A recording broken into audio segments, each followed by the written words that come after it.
All right, welcome everyone. I'm here with Robert Bradley, and he had an awesome win. And Robert, can you just introduce yourself real quick to the audience? And what was that big win that we're talking about today? Hey guys, I'm Robert Bradley. I'm the founder and CEO of Korus GTM, a RevOps and go-to-market engineering agency. And we had a great win. Our target for 18-month impossible goal was a certain bottom line gross profit. And we actually hit that in 3 months. Dream big and get it done in 3 months. That is so cool. When we started thinking about kind of unpacking that, how did it feel to hit that goal? It felt amazing, like to actually re-engineer the business around goals, both business and personal, and like design a business that I'm happy, feel fulfilled with, works well with not only my business, but personal goals as well. And then that to also hit the numbers that I want to hit, it's super rewarding. And it's why we do this in the first place. And when we think about it, and you don't have to share the actual numbers, but are we talking about like a 2X, a 3X, just for the audience? Yeah, it was a 3X. So cool. And let's bring us back. So when you had shared this with me, one of the first things I asked you, do you remember what that question was? Like you hit the revenue goal and I was like, hold on. And then I asked you a question. What was it? Yeah. Are you still working nights and weekends? and what was the answer? The answer is no. I actually have my life back as well. It's great. Yes. It's so key. And one of the cool things about working together, and we've worked together for a while now, is you have a lot of these core values, these personal values. And when you started looking at all the different kind of options out there when it comes to growing and the agency and definition of success, you had certain values that you wanted to uphold to make sure that when we hit whatever the revenue amount was or the profit amount or the take-home amount, that you had those in place. What were some of those values that you held and you want to make sure that you had that definition of success with? Yeah. So for me, it was very important and kind of like the, early, I wouldn't say mistake, but learnings from like starting an agency and kind of going down this well-trodden path where you've got all these people out there doing this certain model, and like you've got the growth gurus and are out there, you like hustle and grind. And for me, we had a solid growing agency. It was growing very rapidly, designed for scale, but it just didn't feel right in a lot of ways. And for me, the core value is like, being a present father, and like, we do this for a reason. And I want to be able to be there on weekends or take the vacation here and there to spend quality time with my family. And how I had things structured before was making it very difficult to achieve those other slices of the pie of life. And so redesigning the business to something that takes care of my family, but also allows me to be there with them was super important for me. Being a father myself, I understand the need for a certain priority and being able to have that. And that wasn't necessarily so before working together, and what actually started working together was things were not like that. Can you kind of bring us back just a little bit to what was life like before working together and kind of paint a picture for the audience? Yeah, definitely. So I started my agency, I was diving very much into Clay. We're official Clay solution partners. There's a lot of Clay agencies out there. And one of the core use cases around it was like doing outbound. I'd, done outbound at every organization I'd worked at my career, and it was a natural fit and a well-trodden path of like, there's a bunch of successful agencies doing this model. Let's sort of go down that path. And, it worked well. We had a lot of success. We grew, we had a bunch of clients. But everything was designed around, productizing, systematizing growth. It's a difficult market. There's a lot of churn involved with kind of pure cold done for you outbound. So we had a lot of success, but there's a lot of pain as well. And designing around growth just felt like this factory where, we've got these well laid out systems and processes. People come in, we go through it, we test, iterate, see if we have success or not, and iterate from there. But you're almost like this factory system, and you've got people coming in the door and they're working through this, and it didn't feel like the right model for me and my business. I found myself more disconnected from the clients, and I really wanted to get back to being much more strategically involved, to where we could like really make a difference in a lot more aspects of their business. It's interesting because when you were focused around following what had kind of been like a proven model based around gurus, or this like productized kind of version, first off, it didn't fulfill you, number one. And then second off, it felt cold, which is kind of ironic with the cold outbound and then cold. Right. The feeling. And what was kind of like that spark? What was kind of like that moment where you're like, something needs to be different? You talked about the structure needing to be different just a little bit ago, or the structural approach, but how did you know that something needed to be different? Yeah, so it felt limiting to like kind of pigeonhole a productized set of services and like scope of work. There was one client who came in and they had a clear glaring need on the inbound side, and it wasn't like, a part of our typical services, and we're kind of like just going above and beyond to try and make something else happen for them. And we literally 5-6x'd their inbound conversions in like a week. And they're getting a good amount of inbound, so we're generating a lot more business for them, justifying like the entire 6 months of our engagement in a 2-week time span. And knowing my background as RevOps, like there's so many more areas that I have expertise that we can help out within these businesses.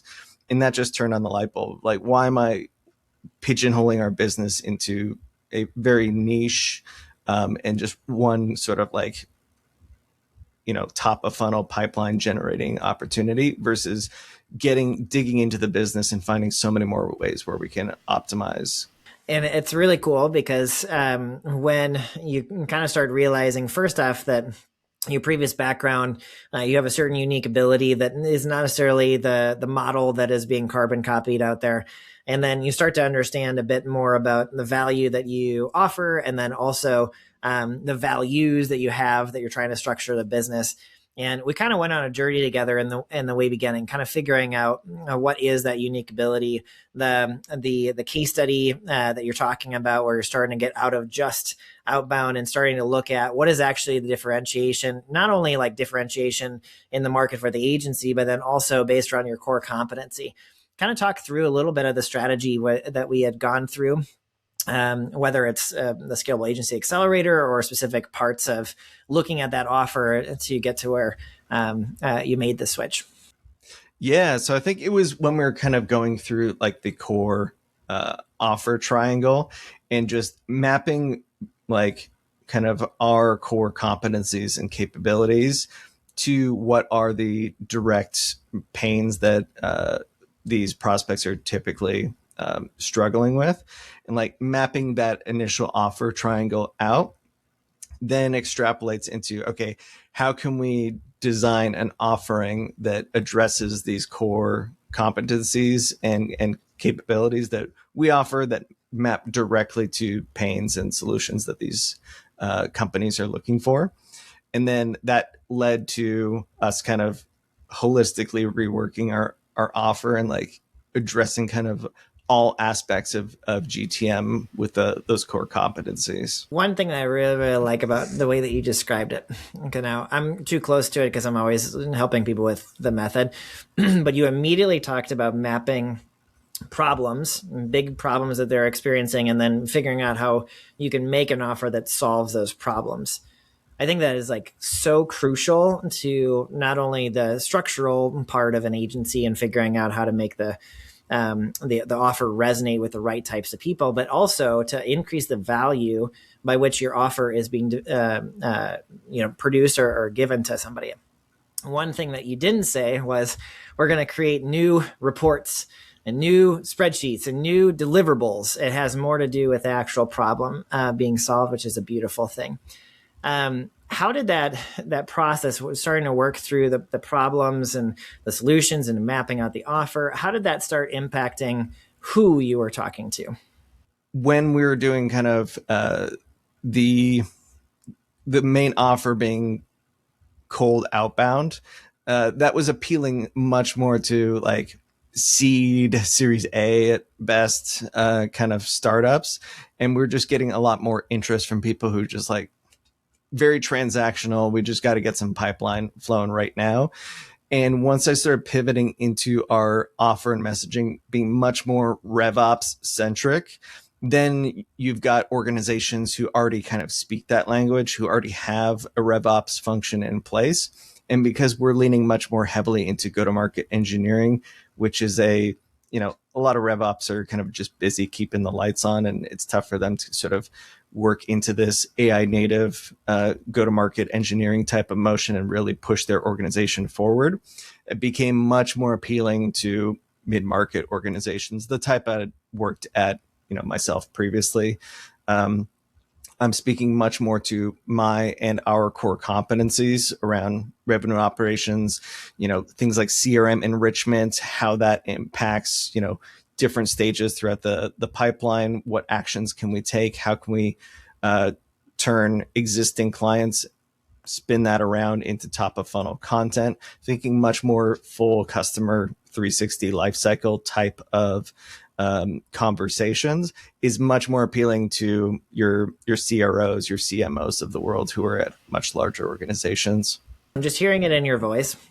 Whenever you talked about outbound, it was like, outbound. And then now you talk about like the RevOps, and it's like, and then we get to do this, and then there's what is. And that's very interesting. I'm not like an energy person, but the fact that you feel more fulfilled by the things that you're doing. And you talked about core competencies.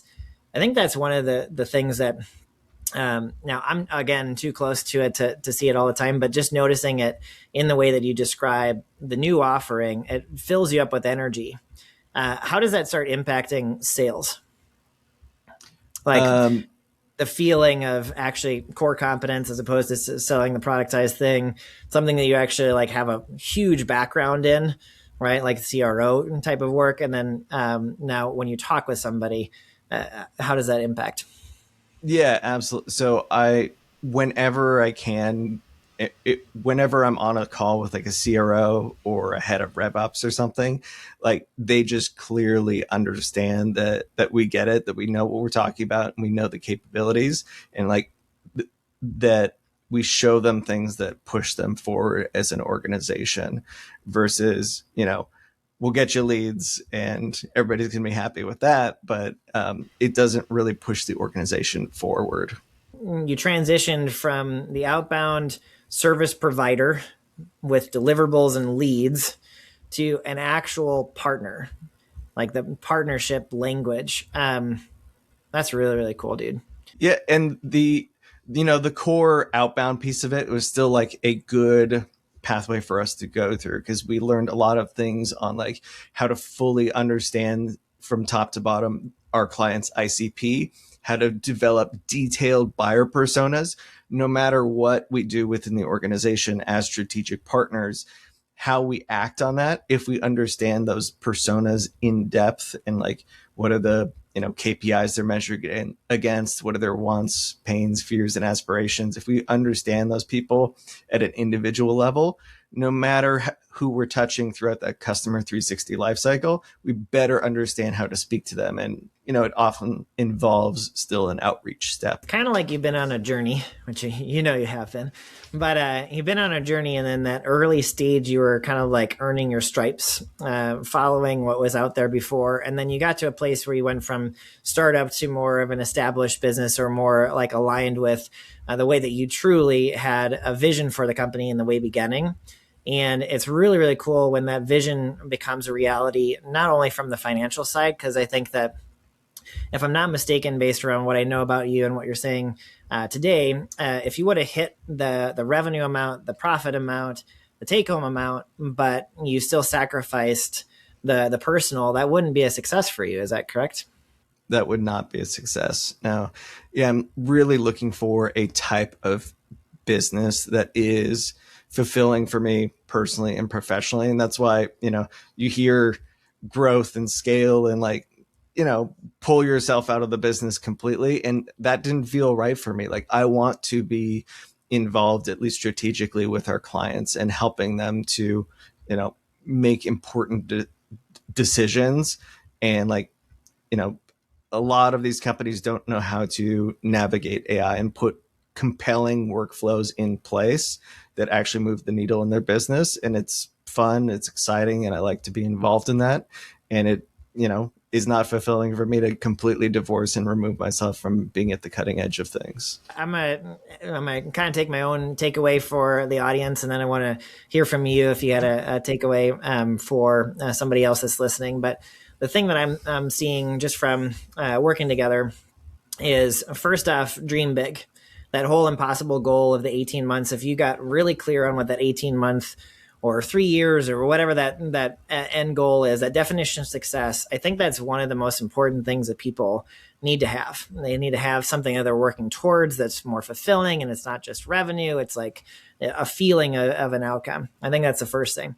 The second thing is understanding kind of where you are today based around that outcome, and not to feel like really crappy, but just to understand kind of where you are, and so you can start making some changes.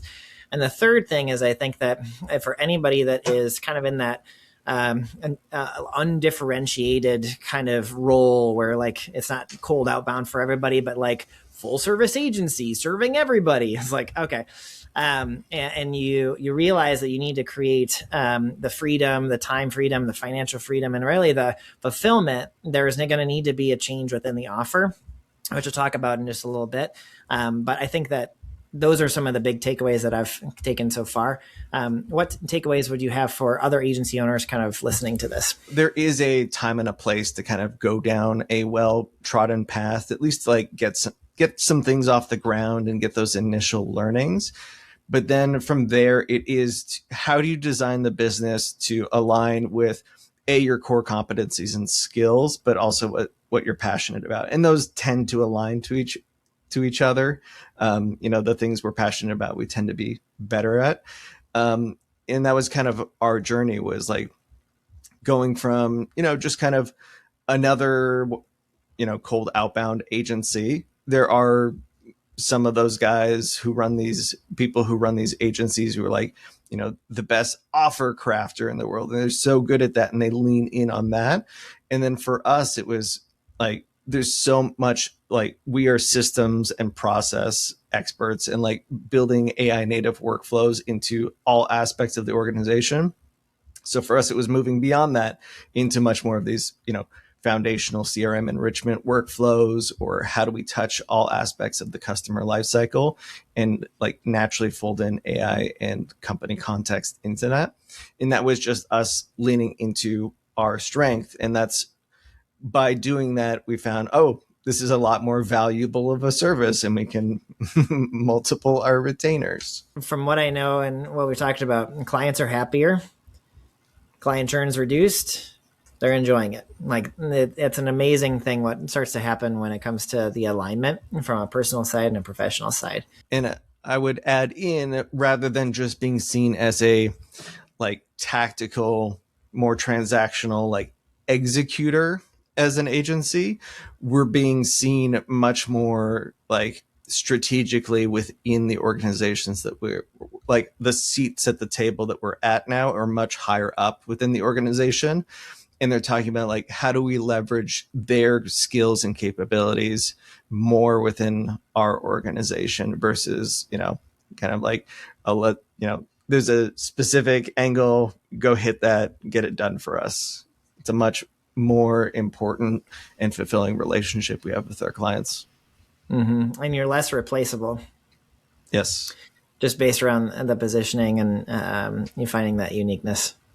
Sweet. Robert, thanks for sharing the win and kind of unpacking it. For anybody that is listening right now, one of the things that I would suggest for you, if you're resonating with what Robert is talking about, maybe it's the offer change or making it to where you're more differentiated and more based around your core competencies, not serving everybody for everything. My suggestion is you go through our Scalable Agency Accelerator program. It's a 7-step framework. You can get a free trial for the offer triangle, which is what Robert was just talking about as well. You can go to nicheincontrol.com/triangle and get your free trial today. So, Robert, thank you so much for joining me. And I'm sure this will not be the only time that I have you on the podcast. So we'll have to do it again sometime soon. Anytime. Thanks, Jesse.